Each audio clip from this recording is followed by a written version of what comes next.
বৈরী আবহাওয়া, ভারী বৃষ্টি, কোনো কিছুই যেন আজ প্রেমিকদের মধ্যে বাধা হয়ে টিকতে পারেনি। এরই একটি দৃষ্টান্ত হলো চাঁদপুর সদরের ইসলি ফেরিঘাটের আল্লামা তাহেরি হুজুরের একটি মাহফিলে। সুপ্রিয় দেশবাসী, আপনারা দেখতে পাচ্ছেন প্রশাসনের ভাইয়েরা মানুষের বাঁধভাঙা উচ্ছ্বাসের মধ্যেও আল্লামা তাহেরি হুজুরকে প্রোটোকল দিয়ে স্টেজে নিয়ে যাচ্ছেন। প্রিয় মানুষের মুখ থেকে নবী প্রেমের অমীয় সুধারণের বাণীগুলি শুনতে বৃষ্টির মধ্যে হাজির হয়ে গেছে চাঁদপুরবাসী। বাবুরহাট, ফরিদগঞ্জ, কচুয়া, হাজীগঞ্জ থেকে আগত শ্রোতাদের নিয়ে কানায় কানায় পরিপূর্ণ আজ মাহফিলের প্যান্ডেল।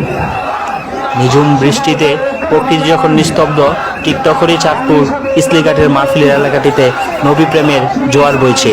মানুষের মনে জেগেছে বাঁধভাঙা উচ্ছ্বাস, আনন্দে উদ্বেলিত আজ পুরো এলাকাবাসী।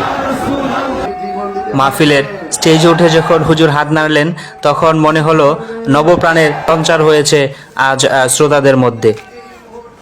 এর আগেও কিশোরগঞ্জ জেলার মিঠামইন উপজেলায় একটি মাহফিল করতে গিয়ে বৈরী আবহাওয়া পরিস্থিতির শিকার হন তিনি।